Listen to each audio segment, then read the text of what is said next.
Hello guys welcome to my channel. तो आशा करुँच आपण मैंने भले थे। तो आज जो वीडियो आईटी जॉब जो मैंने करूँगी सी केमती कौन जो मैंने गैप ईयर गैप रोचे कि फेक एक्सपीरियंस जो मैंने पकाउंट केमती कौन से करूँ कि फेक एक्सपीरियंस पकेले ईयर गैप रही केमती कौन गोटे फ्रेशर गोटे एक्सपीरियंस पिला कि जो मैंने गवर्नमेंट प्रिपेयर होती यूपीएससी या ओएस प्रिपेयर होती जॉब होनी जो मैंने आईटी के आसुँच से भी कौन करेंगे। तो एक्चुअली फेक एक्सपीरियंस बेटर कि बेटर नुह पकेले कि फेक एक्सपीरियंस पकईकि सर्टिफिकेट आनी तुम जो जॉब कर एक्चुअली भल कि भल नुह से आज डिस्कसन करवा।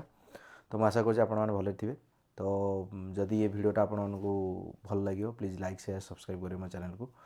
तो चलते स्टार्ट करवा आज जो वीडियो कि फेक एक्सपीरियंस आईटी जॉब रे आउ ईयर गैप हेले कौन हो पार। तो मो हिसाब से फ्रेशर जो मैंने ट्राए कर फ्रेशर जो मैंने ट्राए कर एक्चुअली फेक एक्सपीरियंस पकड़ा बेटर नुह कहीं फेक एक्सपीरियंस पकईकि गोटे जॉब पाइया गोटे जी भल से भी खराब कहीं गोटे फेक एक्सपीरियंस गोटे पिला जब पकाउची फेक एक्सपीरियंस बहुत प्रकार डिसएडवांटेज भी अच्छी कहीं तुम फेक एक्सपीरियंस पकाउच मनकर गोटे पिला एग्जांपल फ्रेशर गोटे ट्राए कर फ्रेशर जॉब मिलूनी मनकर ईयर गैप हो जाऊँगी। तो ईयर गैप पर पिला भावुं कि जॉब मिलनी तुम एक्सपीरियंस आणिकी जो मैंने बहुत पिला सजेस्ट करुँच सांगसाथी हो कि बड़ भाई मैंने हूँ कि जी सजेस्ट कर कौन कर ट्राए कि जमती आम गोटे जॉब पाइबा। तो आम एक्सपीरियंस फेक एक्सपीरियंस पकड़ा फेक एक्सपीरियंस पकड़े गोटे डिसएडवांटेज कौन कि तुम जब फेक एक्सपीरियंस पकईदेव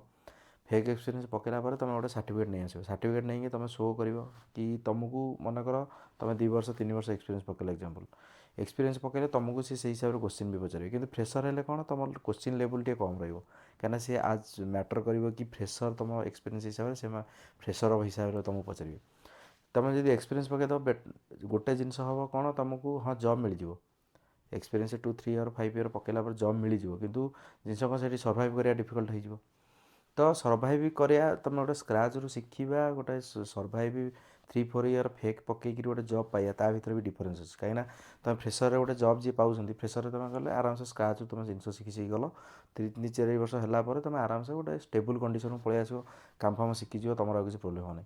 कि जो मैंने फेक एक्सपीरियंस पकाउं फेक एक्सपीरियंस पकड़े प्रोब्लेम कौन हो फेक एक्सपीरियंस डायरेक्ट तुम जीव सी भाव कौन ना तुम एक्सपीरियंस पकईच जेहेतु तुम एक्सपीरियंस अच्छी तुम एक्सपीरियंस पकईकी जाऊँ।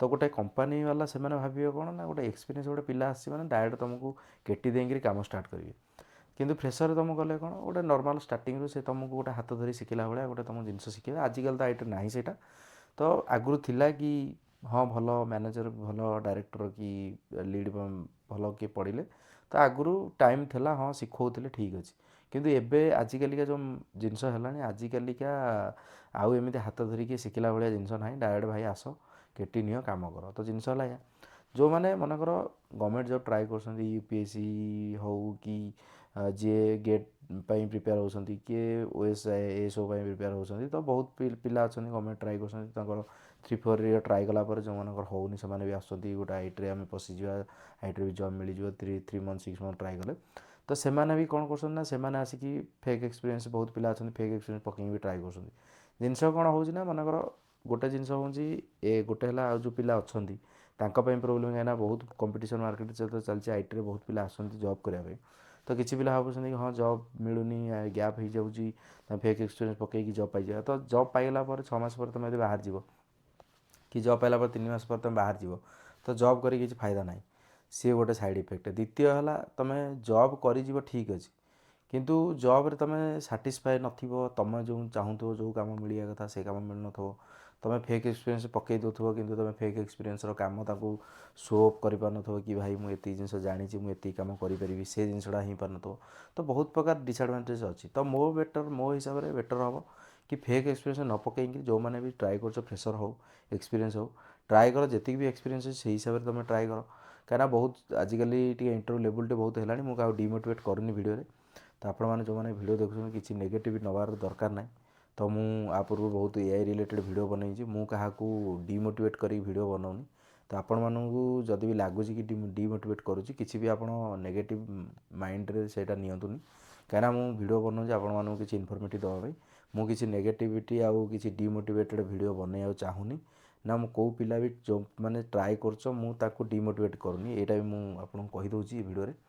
ତ ସେଇ ହିସାବରେ ତ ଆପଣ ଦେଖନ୍ତୁ କି ଫେକ୍ ଏକ୍ସପିରିଏନ୍ସ ପକେଇକିରି ଗୋଟେ ଜବ୍ ପାଇଯିବା, ପ୍ୟାକେଜ୍ ପାଇଯିବା ଯେତିକି ମ୍ୟାଟର୍ ନୁହଁ, ମେନ୍ ହେଲା ଆଇଟିରେ ସର୍ଭାଇଭ୍ କରିବା ଗୋଟେ ବଡ଼ ମ୍ୟାଟର୍। କାହିଁକିନା ଆଜିକାଲି ମେନ୍ ଜବ୍ ତ ସମସ୍ତେ ପାଇଯାଉଛନ୍ତି, ଜବ୍ ତୁମେ 3 months 6 months ଟ୍ରାଏ କର ଜବ୍ ପାଇଯିବ, କି ଜିନିଷ କ'ଣ କେତେ ତୁମେ ସର୍ଭାଇଭ୍ କର, କେମିତି ତୁମେ କାମ କରୁଛ, କେମିତି କାମକୁ ନେଇ ଆଣି 5 ବର୍ଷ ଏକ୍ସପିରିଏନ୍ସ କରୁଛ କିନ୍ତୁ 5 ବର୍ଷରେ ତୁମେ କାମ କରିପାରୁନ। ତ ତୁମର ମେନ୍ ହେଲା ତୁମେ ନା ମେଣ୍ଟାଲି ତୁମେ ଠିକ୍ ରହିପାରୁଛ, ନା ତୁମେ ମ୍ୟାନେଜରକୁ ଖୁସି କରିପାରୁଛ, ନା ତୁମେ ଟିମ୍ ମେମ୍ବର ଭିତରେ ତୁମେ ଖୁସି ଅଛ। ତ ବହୁତ ପ୍ରକାର ନେଗେଟିଭ୍ ରହୁଛି। ତ ଏଇଭଳିଆ ଜିନିଷକୁ ନେଇକିରି ଆଜି ମୁଁ ଯେଉଁ ଜିନିଷଟା ଭିଡ଼ିଓଟା ବନେଇଛି, ତ ଏଇ ଯେଉଁ ଆଇଟି ଜବ୍ ହେଉ କି ଫେକ୍ ଏକ୍ସପିରିଏନ୍ସ ହେଉ, ଇୟର୍ ଗ୍ୟାପ୍ ହେଉ, ଇୟର୍ ଗ୍ୟାପ୍ ଯେମିତି ଗୋଟେ ପିଲା ମନେକର ଗଭର୍ଣ୍ଣମେଣ୍ଟ ଟ୍ରାଏ କରୁଛି, ଯାହା ବି ତୁମେ ଗୋଟେ ଟ୍ରାଏ କର 2-3 year 4 year ଟ୍ରାଏ, ଗୋଟେ କିଛି ବି ତୁମେ ଜବ୍ ଟ୍ରାଏ କର 3 year ତୁମ ଯିବ ଆରାମସେ ନର୍ମାଲ୍। ତ ସେଇ ହିସାବରେ ଗୋଟେ ପିଲା 3 year ପରେ ଆସିକି ଯେତେବେଳେ 2-3 year ଗ୍ୟାପ୍ ରହିଯାଉଛି, ପିଲା ଭାବୁଛନ୍ତି କ'ଣ ଆମେ ଜବ୍ ଫେକ୍ ଏକ୍ସପିରିଏନ୍ସ ପକାଇଦେବା ଜବ୍ ପାଇଯିବା। ତ ଗୋଟେ ଜିନିଷ ତୁମେ ଟ୍ରାଏ କର ସବୁ ଜିନିଷ ପଢ଼ିବା ପାଇଁ, କାହିଁକିନା ଆଜିକାଲି ତୁମେ ମନେକର ଗୋଟେ କିଛି ବି ଗୋଟେ ଟେକ୍ନୋଲୋଜି ଚୁଜ୍ କରୁଛ, ତ ସେ ଟେକ୍ନୋଲୋଜି ରିଲେଟେଡ଼୍ ଯେଉଁ ବି ଯାହା ବି କିଛି ରହୁଛି ସେ ସବୁ କଭର୍ କରିବା ପାଇଁ ଟ୍ରାଏ କର। କାହିଁକିନା ଆଜିକାଲି କ'ଣ ତୁମେ ଯେତେ ମଲ୍ଟି ସ୍କିଲ୍ ତୁମ ପାଖରେ ରହିବ ଗୋଟେ କମ୍ପାନୀ ଆରାମସେ ନେଇପାରିବ। କାହିଁକିନା ତୁମେ ଗୋଟେ ଡେଭଲପର୍ ଯେହେତୁ ତୁମେ ଟେଷ୍ଟିଂ ଜାଣିଥିବା ଦରକାର, ତୁମେ ଆରାମ ଡେଭଅପ୍ସ ବି କିଛି ସ୍କିଲ୍ ଜାଣିଥିବା ଦରକାର। ତ ତୁମ ଡିଏସ୍ ଆଜିକାଲି ବି ବହୁତ ଇଣ୍ଟରଭ୍ୟୁରେ ପଚାରୁଛି, ତ ସବୁଆଡ଼ୁ ସ୍କିଲ୍ ତୁମେ ଟିକେ ଟିକେ ଜାଣିଥିଲେ ତୁମ ଜିନିଷ କ'ଣ ହେବ ନା ବେଟର୍ ହେବ। ତୁମେ ଗୋଟେ ଇଣ୍ଟରଭ୍ୟୁ ଯେଉଁଠି ମନେକର 50% ତୁମେ ଯାଉଛ, ତୁମକୁ ଗୋଟେ ଇଣ୍ଟରଭ୍ୟୁ ନେଉଛି 80%, ତୁମେ ଯଦି ଦେଖେଇ ପାରୁଛ କି 80% ଗୋଟେ ବେଟର୍ କରିପାରୁଛ, ତ ସେ ଇଣ୍ଟରଭ୍ୟୁ ଖୁସି ହେବ, ଆରାମସେ ତୁମକୁ ନେଇଯିବ କି ହଁ ଗୋଟେ ପିଲା ଏ ଜିନିଷ ଜାଣିଛି ସେ ଜିନିଷ ଜାଣିଛି। ତ 4-5ଟା ଜିନିଷ ଜାଣିଲା ପରେ ଆଜିକାଲି କ'ଣ ହେଇଗଲା, ମଲ୍ଟି ସ୍କିଲ୍ ତୁମ ପାଖରେ ଥିଲେ ବି ଗୋଟେ କାମରେ ଆସିବ। କାହିଁକିନା ତୁମେ ଆଜିକାଲି ଯେଉଁ କମ୍ପାନୀ ମାନେ ହାୟର କରୁଛି, କମ୍ପାନୀ ମାନେ ଦେଖୁଛି ଗୋଟେ ପିଲା ପାଖରେ କେତେ ସ୍କିଲ୍ ଅଛି। କାହିଁକିନା କମ୍ପାନୀ ସେଇ ହିସାବରେ ଷ୍ଟ୍ରେଚ୍ କରିବ। ଗୋଟେ କମ୍ପାନୀ ପେ କରୁଛି, ଗୋଟେ ପଇସା ପେ କରୁଛି ମାନେ, ତ କମ୍ପାନୀ ବି ସେଇ ହିସାବରେ ଷ୍ଟ୍ରେଚ୍ କରି ପିଲା ନେବ କି ହଁ ଭାଇ 4-5ଟା ସ୍କିଲ୍ ଜାଣିଛି, ତ ତାକୁ ନେଇଗଲେ ଆଉ ଗୋଟେ ପିଲାକୁ ମୁଁ ହାୟର କରିକି ଆଉ ଗୋଟେ ଶିଖେଇବି କାହିଁ, ଏ ପିଲାଟାକୁ ନେଇକିରି ମୁଁ 2-3ଟା କାମ କାହିଁ ନ କରିପାରିବି। ଏଇଟା ବି ଗୋଟେ ବେନିଫିଟ୍ ହେଇପାରିବ। ତ ଇୟର୍ ଗ୍ୟାପ୍ ଯେଉଁମାନେ ରହୁଛନ୍ତି, ତ ସେମାନେ ଆକ୍ଚୁଆଲି ଟ୍ରାଏ କରନ୍ତୁ। ଫ୍ରେଶରରେ ଆରାମସେ ତୁମେ ଟ୍ରାଏ କର। ଫ୍ରେଶରରେ ଯେତେ ଦିନ ବି ଲାଗୁ, ଟାଇମ୍ ଟିକେ ଲାଗୁ, କିନ୍ତୁ ଫ୍ରେଶରରେ ତୁମେ ପାଇଲେ କ'ଣ ହେବ ନା, ଫ୍ରେଶରରେ ତୁମେ ଆରାମସେ ଗୋଟେ ଜିନିଷ ଶିଖିପାରିବ। କାହିଁକିନା ଏକ୍ସପିରିଏନ୍ସ 2-3 year ପକାଇଦେଲେ ମ୍ୟାଟର୍ କିଛି ନାହିଁ ଯେ ତୁମେ ଜବ୍ ପାଇଯିବ, ପ୍ୟାକେଜ୍ ଉଠାଇଦେବ। କିନ୍ତୁ ଜିନିଷ ପଇସା 5-10 ଲକ୍ଷକୁ ଦେଖିକିରି ତୁମେ ଗୋଟେ ଜିନିଷ ତୁମେ ଯେଉଁ ଲର୍ଣ୍ଣିଂ ଫେଜ୍ଟା ତୁମେ ସେଇଟାକୁ ମାରିଦେବ। କାହିଁକିନା ତୁମ ଯେଉଁ ଲର୍ଣ୍ଣିଂ ଟାଇମ୍ଟା ତୁମେ ଗଲା ପରେ ତୁମେ ଆଉ ଲର୍ଣ୍ଣ କରିପାରିବନି। କାହିଁକିନା ତୁମେ ଫ୍ରେଶର୍ ଅଛ, ହଁ ତୁମ ମାଇଣ୍ଡ ଗୋଟେ ଟାଇମ୍ ଅଛି, ଗୋଟେ ମାଇଣ୍ଡ ଷ୍ଟେବୁଲ୍ ଅଛି, ତୁମେ ଆରାମସେ ଗୋଟେ ସ୍କ୍ରାଚ୍ରୁ ଗୋଟେ ଷ୍ଟାର୍ଟ କରିକିରି ଏବେ ଯେଉଁମାନେ ଫ୍ରେଶର୍ ବି ଟ୍ରାଏ କରୁଛ ସେମାନଙ୍କର ପଇସା ମ୍ୟାଟର୍ କରେନି। ତ ଟ୍ରାଏ କର ପଇସାକୁ ନ ଦେଖିକିରି ଗୋଟେ କାମ ଶିଖିବା ପାଇଁ। ଗୋଟେ ଆଇଟିରେ ଥରେ ୱାନ୍ସ ତୁମେ ଗୋଟେ ସ୍କିଲ୍ ଡେଭଲପ୍ କରିଦେଲ, ସ୍କିଲ୍ ଶିଖିଗଲା ପରେ ତୁମେ ଆରାମସେ ଗୋଟେ ଲେବୁଲ୍କୁ ତୁମେ ପଳେଇ ଆସିଲା ପରେ ପଇସା ତୁମେ ଆଜି ନ ରୋଜଗାର କଲେ କାଲି ରୋଜଗାର କରିବ। କିନ୍ତୁ ଜିନିଷ କ'ଣ, ତୁମେ ଯଦି ଗୋଟେ ଏକ୍ସପିରିଏନ୍ସ ଫେକ୍ ଏକ୍ସପିରିଏନ୍ସ ପକାଇକି ଯାଉଛ, ଗୋଟେ ଜିନିଷ ଶିଖୁନ, ତୁମେ ଯେତେ ପଇସା ରୋଜଗାର କଲେ ତୁମେ ନିଜେ ସାଟିସ୍ଫାଏ ନଥିବ କି ମୁଁ ଗୋଟେ ପଇସା ନେଉଛି କିନ୍ତୁ ମୁଁ ଗୋଟେ କମ୍ପାନୀରେ ମୁଁ ଷ୍ଟ୍ରଗଲ୍ କରୁଛି, ଗୋଟେ କମ୍ପାନୀରେ ମୁଁ ଗୋଟେ ସ୍କିଲ୍ ମୋର ଦେଖାଇ ପାରୁନି, ମୁଁ କ'ଣ ଜାଣିଛି, ତ ମୁଁ ମୋତେ ଗୋଟେ କାମ ଦେଲାବେଳେ ମୁଁ ସେ କାମ ଆଉ 5 ଜଣଙ୍କୁ ପଚାରି କରୁଛି। ତ ଏଇଭଳିଆ ଜିନିଷ ଭିତରେ ତୁମ ଲାଇଫ୍ଟା ପଳେଇବ। ତ ତୁମେ କିଛି ଶିଖିବନି, ତୁମେ କିଛି ଜାଣିବନି। ଗୋଟେ କମ୍ପାନୀର କିଛି ବି ଗୋଟେ ପ୍ରୋବ୍ଲେମ୍ ହେଲା, ଆଜିକାଲି ଫେକ୍ ଏକ୍ସପିରିଏନ୍ସରେ ବହୁତ ଭେରିଫିକେସନ୍ ହେଉଛି। TCS ହେଉ, ଇନଫୋସିସ୍ ହେଉ, ୱିପ୍ରୋ ହେଉ, ଟେକ୍ ମହିନ୍ଦ୍ରା ହେଉ, ତ ବହୁତ ସାରା କମ୍ପାନୀ ଏବେ ଭେରିଫିକେସନ୍ ବି ବହୁତ ଷ୍ଟ୍ରଙ୍ଗ୍ ହେଇଗଲାଣି। ତ ମୋର ଗୋଟେ ସାଙ୍ଗର ତା'ର ସ୍କୁଲକୁ ପଳାଇଥିଲା, ମୋର ଭେରିଫିକେସନ୍ ପାଇଁ ଆମର ଘରକୁ ଯାଇଥିଲେ, ତ ମୋ ସ୍କୁଲକୁ ବି ଯାଇଥିଲେ। ତ ଆଜିକାଲି ଫେକ୍ ଏକ୍ସପିରିଏନ୍ସ ପକାଇଲେ ଯେତିକି ଭଲ ସେତିକି ଖରାପ। ତୁମର PF ଆକାଉଣ୍ଟ ଗୋଟେ କ୍ରିଏଟ୍ ହେଇଯିବ। ତ ତୁମର ଫେକ୍ ଏକ୍ସପିରିଏନ୍ସ ପକାଇଲେ, ମନେକର ତୁମେ ଗୋଟେ ଫେକ୍ ଏକ୍ସପିରିଏନ୍ସ ପକାଇଲ, ତୁମେ ଗୋଟେ କାହାକୁ କହିବ କି ମୋର ଫେକ୍ ଏକ୍ସପିରିଏନ୍ସ, ତୁମେ କହିପାରିବନି। ଭେରିଫିକେସନ୍ ହେଲା ବେଳକୁ ତୁମର ଯେତେବେଳେ PF ସେ ଚେକ୍ କରିବ, ତୁମର PF ଆକାଉଣ୍ଟ ନଥିବ। ସେ ତୁମ PF ଆକାଉଣ୍ଟ ହେଉ, ସେ PF ଆକାଉଣ୍ଟ ତୁମର ନଥିବ ଯଦି, ତ ତୁମର PF ଆକାଉଣ୍ଟ ନାହିଁ, ତ ତୁମେ ଏକ୍ସପିରିଏନ୍ସ କେଉଁଠୁ ଆସିଲା।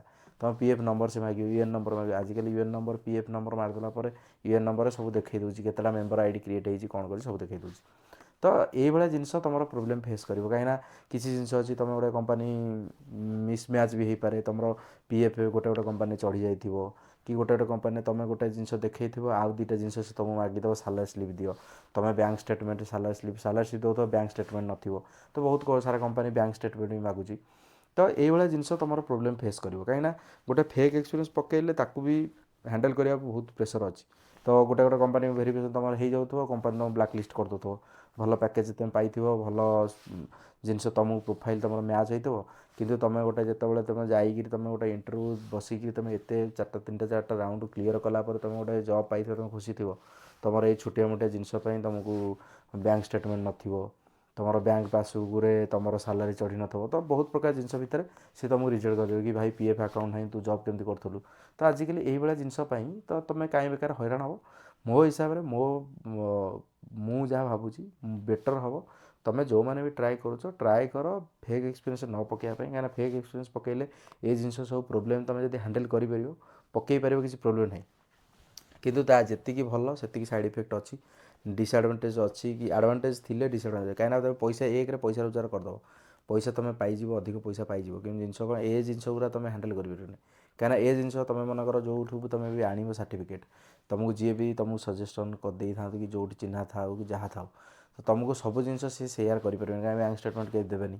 ବ୍ୟାଙ୍କ ଷ୍ଟେଟମେଣ୍ଟ ଦେଲେ ସେ ତୁମ କତିରୁ ପଇସା ନେବ, କିନ୍ତୁ ତୁମର ଭେରିଫିକେସନ୍ରେ କ୍ଲିୟର୍ ହେବନି। ତ ତୁମର ମନେକର ସ୍କୁଲ କଲେଜ ଗଲେ ତୁମେ କେବେ ଜବ୍ କରୁଛ, ତୁମ କଲେଜରେ ସ୍କୁଲରେ ଜାଣିନାହାନ୍ତି, ତ ସିଏ ଗୋଟେ ଅଲଗା ମ୍ୟାଟର୍। ଏ ଜିନିଷ ତୁମେ PF କେମିତି ହ୍ୟାଣ୍ଡେଲ୍ କରିବ, କିଛି ହେଇପାରିବନି। ତ ଏଇଭଳିଆ ଜିନିଷ ଭିତରେ ତ ଇଏ ଯେଉଁ ମୋର ଆଜି ଭିଡ଼ିଓ ଥିଲା ଫେକ୍ ଏକ୍ସପିରିଏନ୍ସ IT ଜବ୍ର ଆଉ ଫ୍ରେସର୍ ପାଇଁ ଏକ୍ସପିରିଏନ୍ସ ପାଇଁ ଇୟର୍ ଗ୍ୟାପ୍ ପାଇଁ, ତ କ'ଣ ମୁଁ ଯେତିକି ମୋ ହିସାବରେ ହେଇପାରିଲା ମୁଁ ଆପଣମାନଙ୍କୁ କହିଲି। ତ ଆପଣମାନଙ୍କୁ ଏ ଭିଡ଼ିଓଟା କେମିତି ଲାଗିଲା ପ୍ଲିଜ୍ ସବସ୍କ୍ରାଇବ୍ କରିବେ ମୋ ଚ୍ୟାନେଲ୍କୁ। ଏତିକି ରହୁଛି, ମୁଁ ନେକ୍ସଟ ଭିଡ଼ିଓ ଆପଣମାନଙ୍କୁ ଭଲ ଭିଡ଼ିଓ ଆଣିକି ଆସିବି।